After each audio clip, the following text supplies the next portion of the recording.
Hey, hey, hey, scratch the surface to save, scale, and supersize your business. I guess I need to put this down to do it.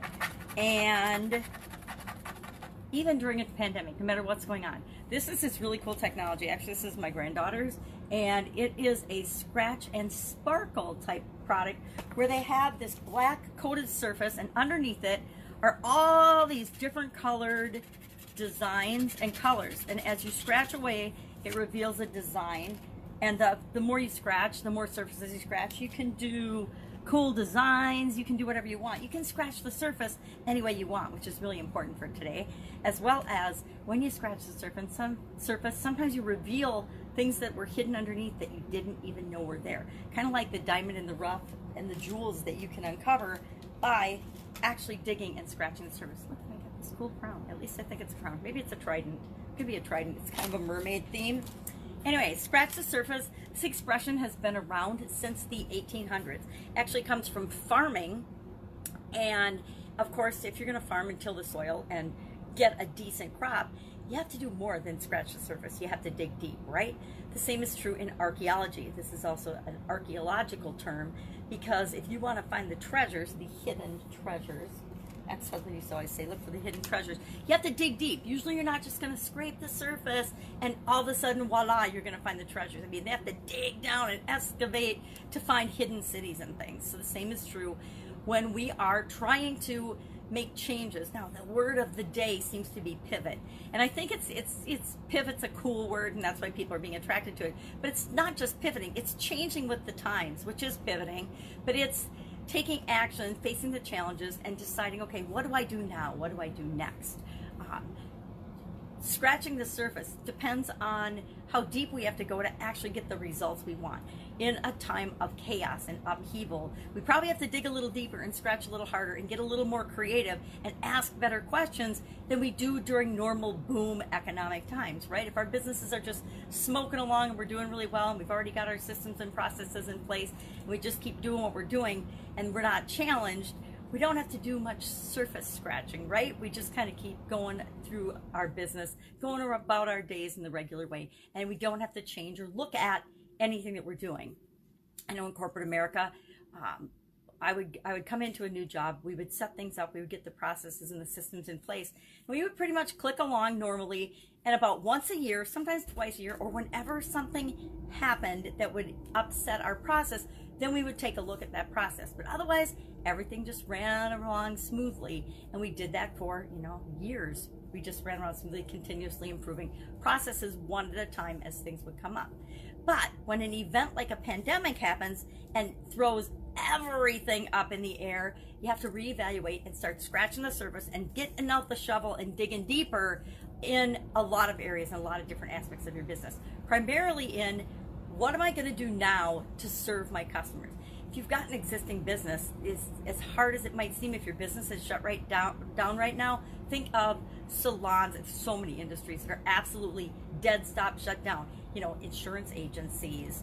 I can't even think of all the businesses that are just dead stop shut down. I think of salons and nail salons and hair salons and eyelash salons and anything beauty related and physically contact related. They're just done right now.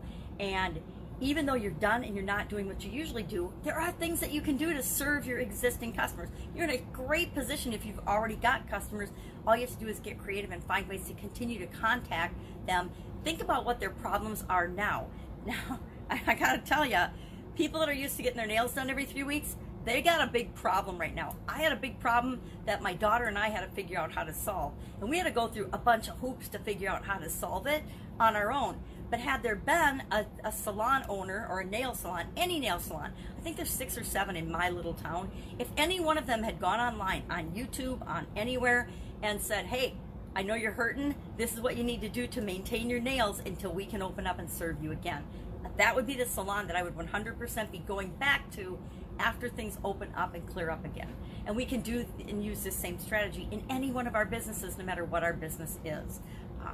It's digging deeper and not just scratching the surface. It's looking for, how can I serve my people now? Or how can I serve the people that I want to serve now?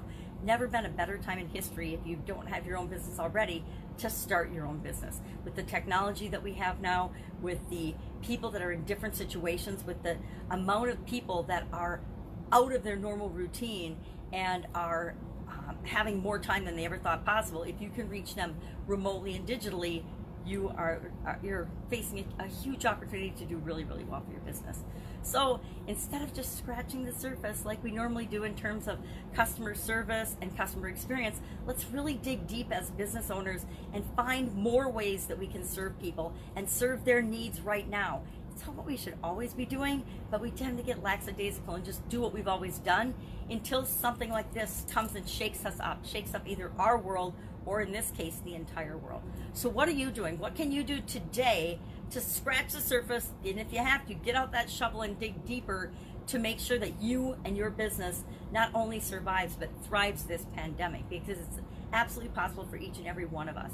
If you're struggling with this, if you don't know what to do next, or if you don't have any ideas, just ask. Hit me up in the comments below, and we'll brainstorm for 15 minutes. That's all it'll take. I guarantee in 15 minutes, no matter what your business is, I can help you, and we together can come up with a plan of what to do next to make sure that you're moving forward through this pandemic, so that you and your family and those you know and love and care about are guaranteed to be better off when things start to open up again than you were when you came into this situation. That's it. Have an absolutely amazing day. If I can help you in any way, let me know. I'm going to do a little more scratching so I can surprise my granddaughter with a cute little mermaid when she gets home today. This happens to be, it will be revealed to be a mermaid with rainbow hair. I don't think she's going to have rainbow sparkle hair. Some of them are rainbow, some of them are sparkle. It's amazing the fun things you get to do during a pandemic. Have an absolutely fantastic day, and I will, of course, be with you tomorrow with another interesting idiom. What does it mean? Where does it come from? How could you apply it to your life right now if you so choose? Of course, you don't have to. You don't have to do anything, but it's up to each of us to decide how we're going to respond to all the chaos that's going on. And I say, let's just keep moving forward. Let's keep getting up and going and making the world a better place, because it's kind of why we all started our businesses in the first place. Take care. I will catch you tomorrow. Bye.